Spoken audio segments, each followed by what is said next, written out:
ko'rinadi. Agar biz mabodo adashib ikkinchi kvartil bo'lsa kerak desak, ikkinchi kvartilda ko'rinmaydi. Aynan o'zini kvartilda ko'rinadi. Aynan o'zini kvartilini ko'rishimiz uchun mana shu noto'g'ri bosgan kvartilimizni yana bitta bosib o'chirib, demak, umuman boshqa kvartillar bilan izlab ko'rishimiz uchun oldingi belgilagan kvartilni o'chiramiz. Shunda ko'rinadi. Mana shunday. Mana o'zim, demak, narigi jurnal ham adashmasam Qubiridi. Q2dan izlayman deb turdim, lekin bu Q1 chiqdi. Mayli, misol tariqasida izlab ko'ramiz. Journal of Innovation and Entrepreneurship 26-yilda ham indekslanyapti. Nashriyoti Springer Nature ekan, ASCII raqami. Mana shu boya ASCII raqami deb izladim-ku, o'zim mana shu ASCII raqami orqali izlasak juda ham to'g'ri bo'ladi. Simagoda izlaganimizda ham, demak, Web of Science'da, Scopus'da yoki Science Direct'da o'z umuman jurnallari ASCII raqami bilan izlash maqsadga muvofiq. Bu kategoriyalari. Bundan ko'rinib turibdiki, bu jurnal 1, 2, 3, 4, 5 ta kategoriyada maqola chiqaradi. Bibliometrik maqola ko'rsatkichlariga qaraydigan bo'lsak, iqtiboslik salohiyati yuqori. 4 yilda bitta maqola o'rtacha 9 tadan iqtibos olyapti. Sijir ko'rsatkichi ham, demak, o'zi ilmiy hamjamiyatda bir qabul qilingan. O'rtacha bu sijir ko'rsatkichi ilmiy jurnallardan keladigan iqtiboslik salohiyati.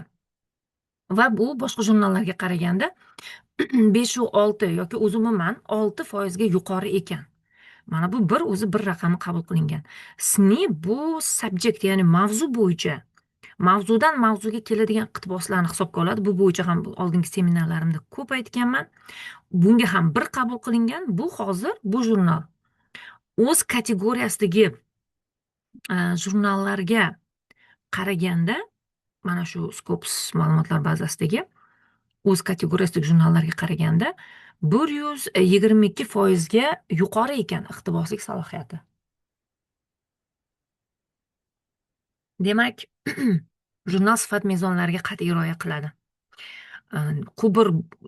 Bu kabi jurnallarda maqola chiqarishimiz uchun ancha ter to'kishga to'g'ri keladi. Vaholanki jurnal pullik. Xo'p, Scopus Content Coverage'ga albatta qaraymiz. E'tibor beramiz. 26-yil 49 ta, o'tgan yili 147 ta. Demak, bu yil bo'lishi mumkin, kamida 100 ta chiqaradi, balki yana 20 ta 30 ta qo'shib 120 ta 130 ta yana qo'shar. Demoqchimanki, o'tgan yilgidan bu yilgi farqni ko'ring. Agar farq o'ta qisqa bo'ladigan bo'lsa, shunaqa xulosa qilish mumkinki, bu yilgi rejani bajarib bo'pti-ku. Bo'lishi mumkin, bir xillar o'tgan yilgidan ham kamroq chiqaradi yoki o'tgan yilgidan 3-4 ta ko'proq chiqarishi mumkin. Endi agar o'tgan yilgidan bir necha barobar ko'payib ketgan bo'lsa, bu biznes modeliga o'tib ketgan, bu jurnalga qaramaymiz, boshqa jurnalga o'tib ketaveramiz. Bu yerda shunaqa xulosa qilishimiz mumkin, hali o'rtada 100 ta va anaqa bor, maqolaga joy bor. Endi to'g'ri, ancha-muncha maqola hali protsessda-ku, yana bular oshiradi ham. Masalan, o'tgan yili oshirgan ekan. Undan oldingi yil bir xil bo'lgan. Bu yil yana oshiradi. 160 ta bo'lar, 170 ta bo'lar. Yana shunaqa xulosa qilamizki, demak, yuborsam bo'ladi. Ko'rib chiqish ehtimoli bor bo'lsa kerak. Mana shunaqa. Xo'p, endi bu jurnal asl saytiga o'tishimiz kerak.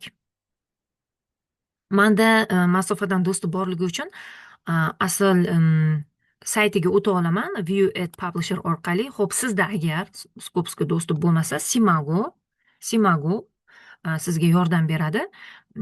Bunda o'sha jurnal ASCII raqamidan ishlasak maqsadga muvofiq. ASCII raqamini olamiz, bu yerga qo'yib izlaymiz. Mana Journal of Innovation Germany jurnalni profiliga o'tdik. Springer nashriyotiniki qaysi yo'nalishlar bo'yicha maqola qabul qiladi, buni ko'rishimiz mumkin. Age indekslari, ASCII raqamlari qaysi yillarda, Scopusda va mana Home orqali jurnalni asl saytiga o'tamiz. Simago orqali o'tyapmiz. Endi Scopusdan mana o'tdim. Jurnalni asl saytiga o'tdik. Bir xilmi? Bir xil.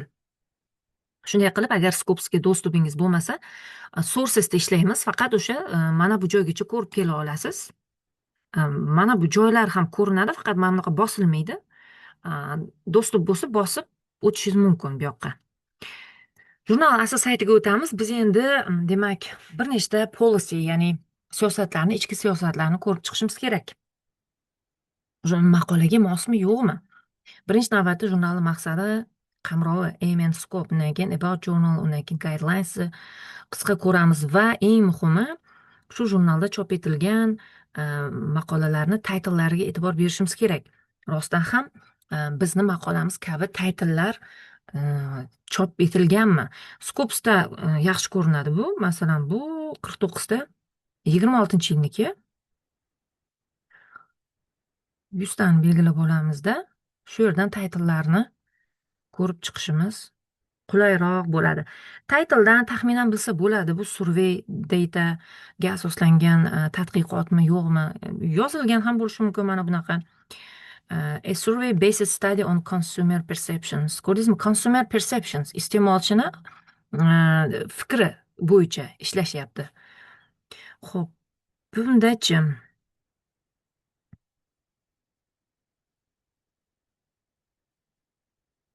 bo'lishi mumkin. Uning uchun abstrakt ko'rinadimi? Abstraktda mana metodologiya qism, mana bu yerda purpose yoki background ketadi. Mana bu metodologiya qismidan bilamiz. Survey data chop etiladimi, yo'qmi? E'tibor beramiz. Mana bundan bilamiz. Qarang. Cross sectional survey, boya aytdim, qaysiki survey data cross sectional data hisoblanadi. Bir vaqt nuqtasi.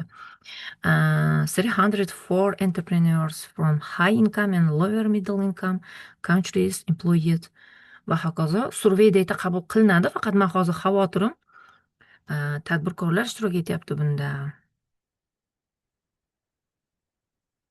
Bunda iste'molchilar ishtirok etyapti. Manda ham to'g'ri, bank iste'molchilari, mijozlari ishtirok etgan. Bank emas, o'zi umuman raqamli moliyaviy xizmatlardan foydalanuvchilar, lekin o'sha raqamli moliyaviy xizmatlarni taqdim etayotgan demak tashkilotlar ham tadbirkorlik subyekti hisoblanadi-ku. Uning ichida banklar bor, misol uchun. To'g'ri, uning ichida boshqa moliyaviy institutlar ham bor, lekin banklar ham bor. Deylik, ular ham tadbirkorlik yoki to'lov xizmatlari, ular ham tadbirkorlik subyektlari hisoblanadi umuman olganda-da. Uning uchun maqolamni sal bunga moslashtirishim kerak. Qanday entrepreneurship, entrepreneurs shularni qo'shishim kerak bo'ladi. To'g'ridan to'g'ri shunday olib, shunday yuborib bo'lmaydi. Buni ustida yana ishlashga to'g'ri keladi. Formatlash alohida masala, bu jurnalga biroz moslashtirish bu endi alohida masala. Davom etamiz.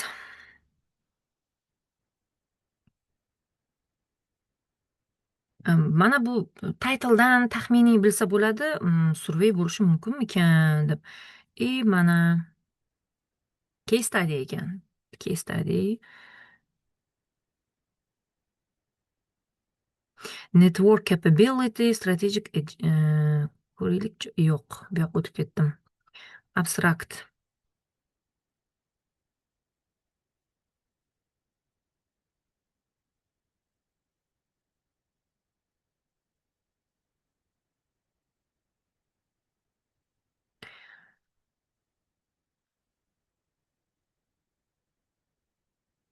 Effects of financial literacy. Qani? Participants, demak ishtirokchilar deyapti. This present study aimed to investigate how financial literacy, moliyaviy savodxonlik, bu konstrukt, chunki bu bo'yicha raqamli ma'lumot yo'q, yoki latent variable affects the intention of Ethiopian University.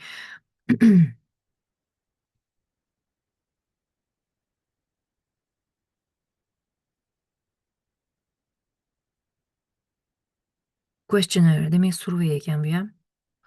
Semda ishlashibdi.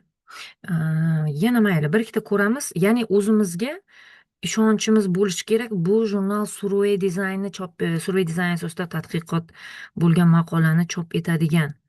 Mana shuning uchun taytlarni ko'rib olishimiz kerak. Aytishingiz mumkin, Scopus bo'lmasa taytlni qanday ko'ramiz? Buning uchun mana saytga kirasiz, oxirgi nimaga qaraymiz, jurnalga o'tib olamizda, bu hozir maqoladamiz.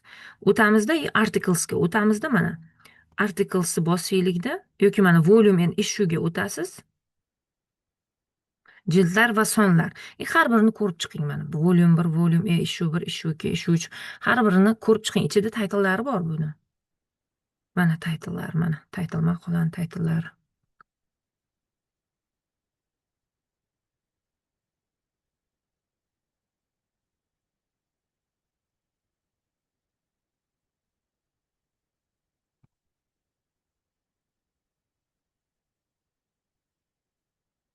Mana bu ham. Nomidan bilsa bo'ladida sal. Bu yerda ham a cross-sectional survey design is planned for this study with a sample of va hokazo. Demak, men hozir nima bo'ldim? Survey design qabul qilinishiga. Lekin entrepreneurship tadbirkorlikda, bu entrepreneurship tadbirkorlik degani shunga sal bu umuman jurnalni skopiga moslashtirishim kerak. To'g'ridan to'g'ri jo'natib yubora olmayman. Survey data to'g'ri kelar ekan-ku deb moslashtirishimga to'g'ri keladi. Yana davom etsa bo'ladi. Yana qaysi demak jurnallarda chop etilgan ekan deb. Measuring the influence of fintech innovation towards consumers attitudes. Demak, bu ham survey. Shuning uchun olganman. Sustainable Futures degan, o'zi yaqinda 1 yil ham bo'lmabdi, jurnalda chiqibdi. Sustainable Futures. Xo'p. Sources. Title. Bor ekan. 77 birinchi kvartal, bu tekshirib o'tirmaymiz, percentiledan bilsa bo'ladi. 26-yilda ham indekslanyapti. Endi qaraymiz sodержанияsiga. Mana bu yerda nima bo'lgan? 24-yili 254 ta maqola chiqaryapti. 25-yili necha barobar? 4 barobardan ham oshib ketyapti, 4,5. 4,5. 23-yili 5 barobardan oshib ketyapti. Endi ko'rish kerak, balkim special issue chiqargan bo'lishi mumkin.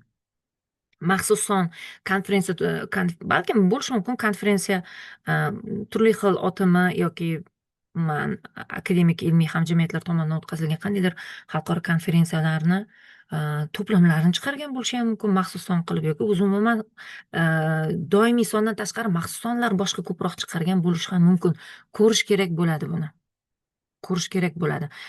Agar yo'q, doimiy sonlari o'zida maqolalar bu darajada bir necha barobar oshib ketgan bo'lsa, bu biznes modeliga o'tib ketdi bular. Qachondir уже reevaluation, qayta baholashga tushadi bu jurnal. Men boshqa jurnalni ko'raman, boshqa maqolani. Digital, yana sustainability ekan, digital financial inclusion and innovations of boshqa maqolani yana ko'rib ketaman. Bu maqola boshida aytdim, o'zimiz to'plagan maqola.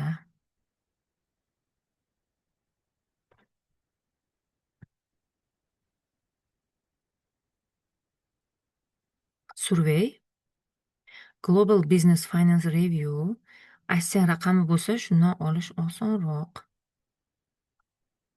Xo'p, aksiya raqami, bor ekan, mana aksiya raqami. Scopesga o'tamiz. Sources, ICSN. Bor ekan. Global